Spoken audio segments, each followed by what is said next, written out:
جو مخلوق رات اور دن میں بستی ہے سب اسی کی ہے اور وہ سنتا ہے جانتا ہے۔ کہو کیا میں اللہ کو چھوڑ کر کسی اور کو مددگار بناؤں کہ وہی تو آسمانوں اور زمین کا پیدا کرنے والا ہے اور وہی سب کو کھانا دیتا ہے اور خود کسی سے کھانا نہیں لیتا۔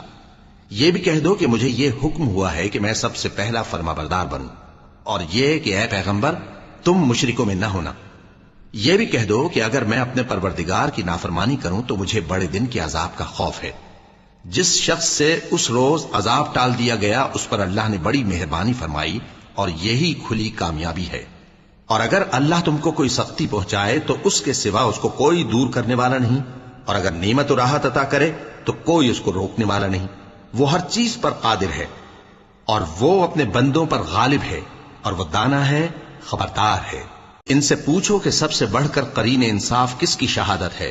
کہہ دو کہ اللہ ہی مجھ میں اور تم میں گواہ ہے، اور یہ قرآن مجھ پر اس لیے اتارا گیا ہے کہ اس کے ذریعے سے تم کو اور جس شخص تک وہ پہنچ سکے آگاہ کر دوں۔ کیا تم لوگ اس بات کی شہادت دیتے ہو کہ اللہ کے ساتھ اور بھی معبود ہیں؟ اے پیغمبر کہہ دو کہ میں تو ایسی شہادت نہیں دیتا۔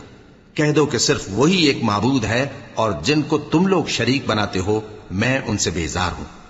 جن لوگوں کو ہم نے کتاب دی ہے وہ ان کو یعنی ہمارے پیغمبر کو اس طرح پہچانتے ہیں جس طرح اپنے بیٹوں کو پہچانا کرتے ہیں۔ جنہوں نے اپنے آپ کو نقصان میں ڈال رکھا ہے وہ ایمان نہیں لاتے۔ اور اس شخص سے زیادہ کون ظالم ہے جس نے اللہ پر جھوٹ باندھا یا اس کی آیتوں کو جھٹلایا؟ کچھ شک نہیں کہ ظالم لوگ کامیاب نہیں ہوں گے۔